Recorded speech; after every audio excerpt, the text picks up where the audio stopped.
अब हम आपको पहली बार एक एक्सपर्ट के पास ले चलते हैं और वो एक्सपर्ट क्या हैं, हमारे साथी हैं, इंडिया टुडे मैगजीन में काम करते हैं। नेता नगरी में आपने उनको सुना होगा और अभी शुक्रवार ही मैं उनसे बात करके गया था। अर्कमोय दत्ता मजूमदार असिस्टेंट एडिटर हैं आप इंडिया टुडे मैगजीन में, कोलकाता में रहते हैं और वहाँ से आपने इस चुनाव को कवर किया है। अर्कमोय, आप मुझे सुन पा रहे हैं? कैसे हैं?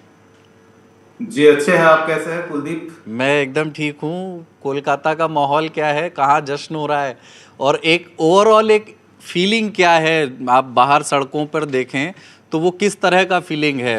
अमित शाह ने तो ये कहा कि 60 दिन रहेंगे सीएपीएफ के लोग, पर क्या वो खुल करके सेलिब्रेशन हो रहा है कि नहीं? वो चेंज की लहर जो है वो आपको नज़र आती है सड़कों पे? देखिए, पहली बात तो यह है कि ये जो 2-3 महीने का कंफ्यूजन का पीरियड रहा कि किसी को समझ में नहीं आ रहा है कि क्या हो सकता है क्या नहीं हो सकता है, कि नेल बाइटिंग एक्सपीरियंस रहा हम सबके लिए। दोनों पार्टी ही कह रही थी कि हमको बहुमत मिलेगी, हम 200 पार जाएंगे, एटसेट्रा एटसेट्रा। और ये तो तय था कि दोनों पार्टी में से कोई एक गलत बोल रही है। तो आज वो थोड़ा बहुत क्लियर पिक्चर मिल रहा है हमको। और अभी 11:30 बजा है। मैं 11 बजे तक बीजेपी के कुछ लोगों से बात कर रहा था, वो बंगाल बीजेपी के, जो अभी जो सॉल्ट लेक वाली हेडक्वार्टर है बीजेपी की, उसकी जो वॉर रूम है, उस वॉर रूम में जो है ऐसे दो शख्सों से मैंने बात की, तो वो मेरे को बता रहे थे कि अभी कुछ मत कहो यार, अभी सेलिब्रेशन के बारे में कुछ मत कहो, भीड़ हो रही है पार्टी ऑफिस के नीचे, पर सेलिब्रेशन क्या होगा, नेता लोग कब आएंगे, कब कुछ बात करेंगे, ये हमसे मत पूछो, 12 बजे तक रुक जाओ, 12 बजे तक देखने दो। क्योंकि ये ऐसा neck to neck fight almost जो चल रहा था सुबह से टीएमसी और बीजेपी के बीच में, ऐसा फाइट बंगाल इलेक्शंस में बहुत कई दफा बाद देखने को हमको मिल रहा है। क्योंकि बंगाल का जो वर्डिक्ट रहा है वो ज्यादातर डिसाइसिव वर्डिक्ट रहा है कि या तो आर या पार। लेकिन ये दोनों अपोजिंग पार्टी ऑलमोस्ट 100 और 100 क्रॉस कर चुकी है। ये ऐसा हालत बहुत सालों बाद, बहुत इलेक्शंस बाद बंगाल को देखने को मिल रहा है अभी। इसीलिए इनफैक्ट बीजेपी वाले भी थोड़ा मतलब थोड़ा वो they are holding their horses कि अभी थोड़ा रुकते हैं। हाँ, ये थोड़ा सतर्क है और उन्होंने कहा कि 12 बजे तक रुक जाओ, हम लोगों को बताते हैं क्या मिठाई बटेगी, क्या सेलिब्रेशन होगा, लेकिन 12 बजे तक रुक जाओ। लेकिन मेरा मानना यह है कि जो अभी तक जो ट्रेंड आया है, देखिए नंबर्स तो बड़े, कुछ कभी कम रहा है, कभी घट रहा है, कभी बढ़ रहा है, कोई आगे जा रहा है, कोई पीछे जा रहा है, लेकिन ओवरऑल जो ट्रेंड है उससे एक बात शायद जाहिर है कि 148 प्लस का मार्क जो है वो बीजेपी क्रॉस कर चुकी है और उससे वापस आना मुश्किल है। और अभी वो जो मैं एकदम ताजा बताऊं तो 173 बीजेपी है इस समय और 110 पे टीएमसी है। एक छोटी सी बात और कि पश्चिम बंगाल के बांकुरा में काउंटिंग सेंटर के बाहर बवाल हुआ है। टीएमसी और बीजेपी के कार्यकर्ता आपस में भिड़ गए हैं बांकुरा में काउंटिंग सेंटर के बाहर। जस्ट एक अपडेट। अर्कमो, एक सवाल मैं आपसे जानना चाहता था। आपने इतने समय से ये चुनाव आप देख रहे हैं, उसके पहले एक साल से जब उसकी भूमिका तैयार हो रही थी, बीजेपी और टीएमसी दोनों तैयारी कर रहे थे, एक स्ट्राइकिंग फैक्टर आपको क्या लगता है? I know it is too early for analysis, पर क्या मालदा मुर्शिदाबाद में कोई रिवर्स कंसोलिडेशन हुआ जो बीजेपी के पक्ष में? कोई एक या दो जो सबसे हाईलाइटिंग फैक्टर जो अभी शाम तक जिन पर सबसे ज़्यादा चर्चा होगी कि बीजेपी कैसे जीती एक्चुअली पश्चिम बंगाल, जो डेमोग्राफी के लिहाज से उनके लिए, और चूंकि ये भी कहा जाता है कि नॉर्थ इंडियन पार्टी है पश्चिम बंगाल, उनके लिए एक डिफिकल्ट टेरेन है, तो 2 या 3 वो स्ट्राइकिंग फैक्टर्स आपके लिए कौन से होंगे? देखिए, पहली दफा तो यह है कि एंटी इनकम्बेंसी, और मैं आपको बता दूं, बंगाल में एक ऐसा इंटरेस्टिंग कहावत है, हम मतलब जर्नलिस्ट लोग कहते हैं कि करप्शन बंगाल में इशू नहीं है, पर पहली दफा मुझे ऐसा लग रहा है, जो अभी 11:30 बज रहा है 4 मई 2026, पहली दफा मुझे ऐसा लग रहा है कि करप्शन जो है वो इशू बना है। क्योंकि ये जो टीएमसी के 15 साल का जो लगातार करप्शन के चार्जेस आए हैं, और दूसरी बड़ी बात है जो आरजी कौर वाला केस है, हमको ऐसा लग रहा था कि वो is concentrated in the urban population.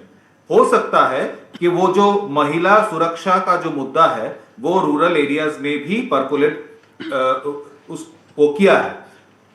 लेकिन मुझे ऐसा लगता है एसआईआर के वजह से नाम डिलीट होना, और नाम डिलीट हो सकता है इसके डर से भर भर के लोग आए हैं और वोट दिए, मतलब इलेक्शन में पार्टिसिपेट उनका करना, ये बहुत बहुत इंपॉर्टेंट हुआ है इस बार। क्योंकि एक दफा जब एक तरफ जब माइग्रेंट वर्कर्स मालदा मुर्शिदाबाद यहां से वो आए हैं, वो मुस्लिम होके भी शायद वो टीएमसी को वोट उन्होंने दिया है कि नहीं दिया है वो हमको पता नहीं, और ऐसा हो सकता है क्योंकि वहां पे ऑलरेडी डिलीशन के वजह से जो वोटर लिस्ट है वो घट गया था। और अगर मुसलमान वोट वहां पे डिवीजन हो जाता है कांग्रेस और टीएमसी के बीच में, और जो छोटे मोटे और पार्टीज है उनके बीच में, तो ये तो जाहिर सी बात है कि उसका बेनिफिट सीधा सीधा बीजेपी को मिलता है और मिला है।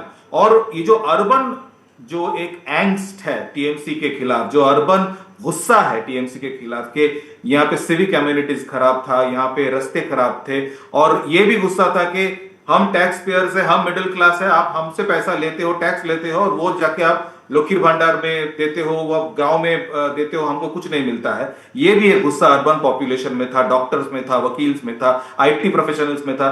मुझे पता है लोग टिकट काट के प्लेन में बेंगलोर से, मेरे दोस्त वो आए हैं जो बेंगलोर में नौकरी करते हैं, बंगाली यहाँ के रेजिडेंट है, वो वापस आए हैं इलेक्शन में पार्टिसिपेट करने, और उनका सबका कहना यह था कि भाई इस बार ये इनकम्बेंट गवर्नमेंट जानी चाहिए।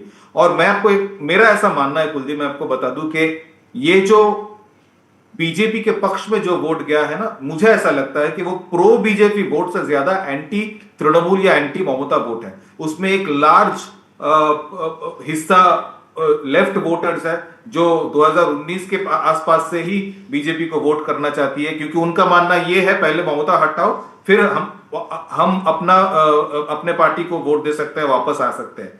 तो ये जो एंटी इनकम्बेंसी फैक्टर है और जो एसआईआर फैक्टर है, ये दोनों का एक मेल होके ये बना है, मुझे ऐसा लगता है। मैं आंकड़ों में या नंबर्स में अभी नहीं जा सकता क्योंकि इट इज टू अर्ली, कहां पे कितना कम क्या हुआ है, किसको कितना वोट मिला है। लेकिन ये जो एक आप 110 भी टीएमसी हो और 173 भी अगर भाजपा होती है, फिर भी दोनों पार्टी का 100 क्रॉस करना, दोनों अपोजिंग पार्टीज का 100 क्रॉस करना बंगाल में मुझे लगता है एक इंटरेस्टिंग फीचर है। ये दोनों दो अपोजिशन में बैठेगी और जो पावर में आएगी, दोनों पार्टी 100 क्रॉस कर रही है।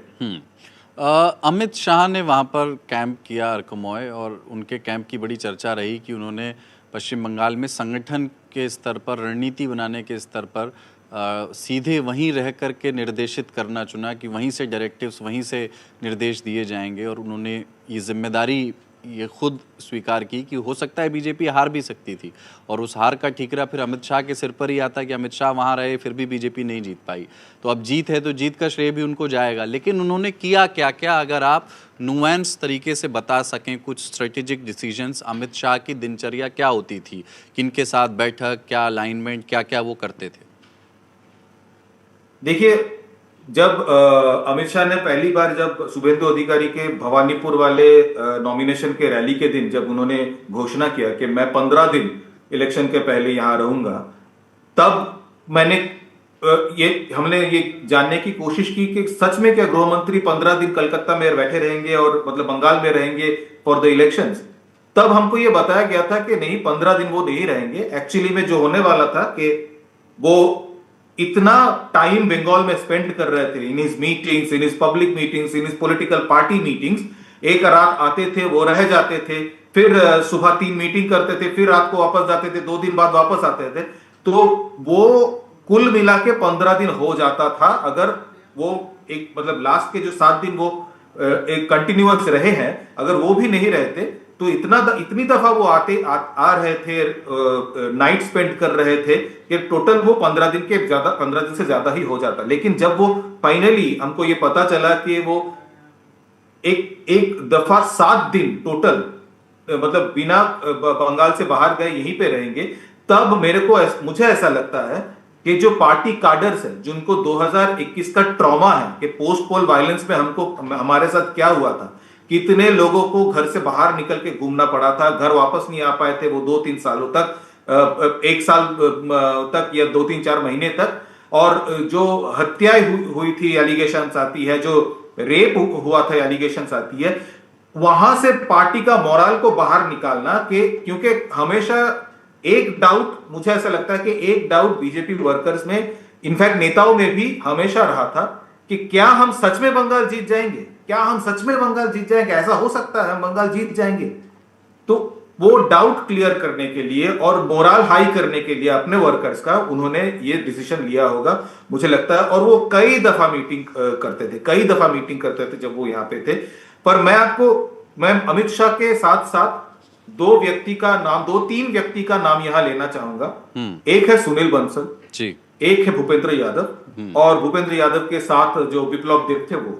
सुनील बंसल जब यहां आए थे तब बंगाल में बीजेपी का सच में रफा दफा हो चुका, कुछ नहीं था ऑर्गेनाइजेशन में। 2021 के बाद वो टूट चुकी थी।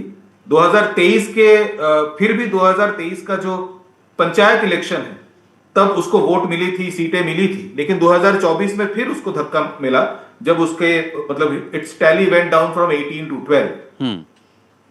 ऐसे दफा में सुनील बंसल जो है वो बंगाल बीजेपी का रिस्पॉन्सिबिलिटी लेते हैं।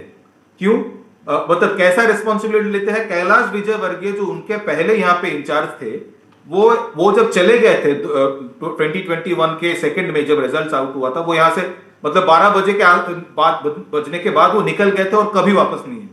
बंगाल के बीजेपी के वर्कर उनको चाहते भी नहीं थे।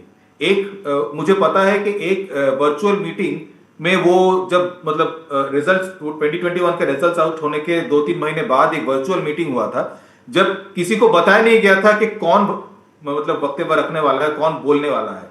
सब वर्चुअल मीटिंग में ज्वाइन होने के बाद उनको दिखा के कैलाश विजयवर्गीय आए हैं और इतना ही उनके ऊपर गुस्सा थे ये लोग कि उनका नाम पहले बताया नहीं गया था और उनके खिलाफ पोस्टर भी पड़े थे। वैसा एक ऑर्गेनाइजेशन को सुनील बंसल आते हैं और उसको पूरा जो है नीचे से लेके ऊपर तक एक वो चर्निंग होता है उसका, और वो जो है उसको पूरा मतलब बूथ तक, जो बूथ जिसका स्ट्रांग नहीं होता वो हम बंगाल में इलेक्शन उसका खराब ही होता है। वो बूथ तक अपना ऑर्गेनाइजेशन ले गए। 60,000 के करीब बूथ में वो अपना ऑर्गेनाइजेशन बना है, बूथ कमेटी बनाए हैं। फिर आए भूपेंद्र यादव जो इलेक्शन इंचार्ज बन के आए। ये दोनों व्यक्ति हर कम्युनिटी से इतना मीटिंग उन्होंने किया है। मैं आपको बता दूं, माहिष्य करके एक कम्युनिटी है यहाँ पे बंगाल में जो एक बड़ा सा ओबीसी कम्युनिटी है, उनका एक ग्रज अगेंस्ट टीएमसी था। सुनील बंसल और भूपेंद्र यादव की टीम ने उनके साथ मीटिंग किया। झाड़ग्राम या जंगल महल इलाके में कुर्मी नाम का एक कम्युनिटी है जिनका ग्रज है टीएमसी के अगेंस्ट। कुर्मियों के साथ उन्होंने मीटिंग किया, कुर्मियों के कैंडिडेट को कैंडिडेट बनाया।